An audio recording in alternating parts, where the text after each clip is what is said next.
아무래도 좀 건강한 삶을 위해서, 건강한 몸을 위해서 근육의 중요성에 대해서 자세히 알아봐야 될 것 같은데요. 자, 그렇다면 오늘 함께할 우리 원장님들은 도대체 근육 관리 어떻게 하고 계신지 궁금하거든요. 어떠신가요? 아무래도 요즘 몸짱 열풍이 있잖아요. 네. 그래서 이제 일반인들도 이렇게 몸을 좀 아름답게 만들고 근육질, 특히 남자들 같은 경우는 근육이 이렇게 발달한 그런 뭐 보디빌더 같은 그런 거라든지 여자분들도 굉장히 늘씬한 그런 모습을 보여주는 것이 SNS 이런 데서 많이 볼 수 있는데요. 일단 그렇게 하려면 뭐 상당히 부지런해야겠죠. 운동을 하려면 굉장히 부지런해야 되는 거고 맞아요. 규칙적으로 운동을 해야 되는데 사실은 이제 뭐 일상생활 하거나 우리가 이제 직장생활 하거나 어떤 일을 하다 보면은 그런 걸 꾸준히 하기가 굉장히 어렵지 않습니까? 그래서 저는 이제 한의사니까 사실은 이제 퇴근을 하고 시간이 좀 있는 편이에요, 사실은. 그래서 이제 저 같은 경우는 웨이트 트레이닝을 해서 좀 근육을 키워보려고 노력하는 것도 있고, 아까 이제 왕 아나운서 같이 구기 종목을 좀 좋아하다 보니까 뭐 테니스라든지 이런 다양한 운동을 좀 하려고 노력을 중이죠. 네. 원장님들이 생각하셨을 때는 중요 부위의 근육, 뭐 한두 군데 꼽자면 어디로 좀 생각하고 계시나요?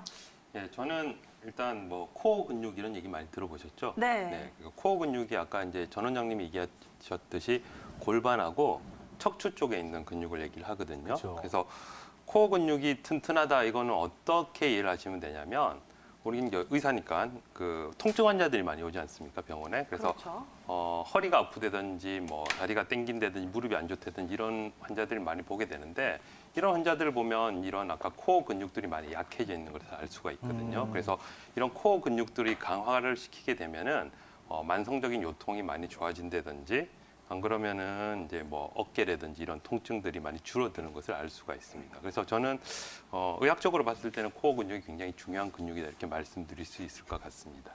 근육이 열심히 운동하고 나서 잘 쉬어줘야지 잘 붙는다고 들었거든요. 이 부분이 진실인지도 궁금한데 어떤가요, 원장님들?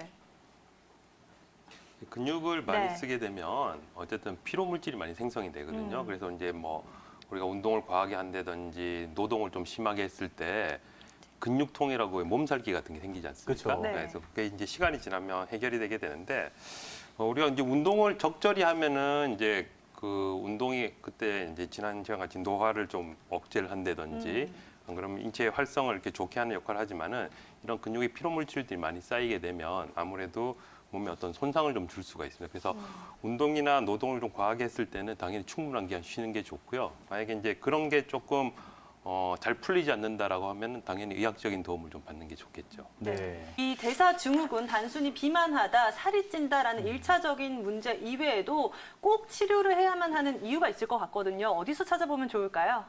네, 그 대사증후군은 일단 체지방이 증가해서 혈압을 상승을 시키고 당뇨를 만들고 그다음에 혈중 지질 이상을 초래하기 때문에 이런 것들은 다 혈관에 영향을 줄 수가 있습니다. 그래서 가장 흔한 합병증으로 이제 심혈관 질환하고 당뇨를 들 수 있는데요. 이런 것들이 진행이 되게 되면 아까 뇌경색이라든지 심근경색 같은 이런 혈관 의 문제를 심혈관 질환의 문제를 일으킬 수 있고요. 그다음에 이제 당뇨병 같은 경우도 뭐 물론 유전적인 소인이 중요하긴 하지만은 이 살이 찌게 되면 훨씬 더 확률이 높아지거든요. 그래서 대사증후군을 앓고 있는 환자들은 당뇨를 앓을 확률이 한 10배 정도 올라가고 심혈관 질환이 걸릴 확률이 한 2배 정도 높아집니다. 그래서 이런 것들을 잘 치료를 하지 않으면은 성인병 아까 얘기했듯이 이제 그런 단순히 당뇨뿐만 아니라 이런 걸로 인해 합병증들 아까 얘기했듯이 이제 뇌경색이나 중풍 같은 이런 질환이라든지 심근경색 같은 아주 심각한 질환을 초래할 수 있기 때문에 반드시 치료를 해야 된다고 볼 수 있습니다. 역류성 식도염 때문에 속이 더부룩하고 답답하다라고 해주셨잖아요. 이 부분 양태규 원장님 어떻게 관리하면 좋을까요? 네, 그 역류성 식도염은 보통 이제 위험 인자로 지목이 되는 게 이제 고령, 나이라든지 고지방 식이, 그다음 비만이 있거든요. 그래서 이분 같은 경우는 당연히 이제 비만한 그런 체질을 가지고 있기 때문에 당연히 체형 관리를 하는 게 중요하고요. 그다음에 체중을 많이 줄이시는 게 중요하다 이렇게 볼 수 있고, 그다음에 취침 한 2~3시간 전에는 가급적 음식을 안 먹는 게 좋습니다. 그래서 일단 그 역류가 되기 쉬운 조건을 만들지 않는 것이 중요하기 때문에 음식을 섭취하지 않고 그다음에 역류가 좀 심한 분들 같은 경우는 베개라든지 이런 걸 좀 높게 베서 아무래도 좀 중력의 영향을 덜 받게 하는 게 중요하다고 볼 수 있고요.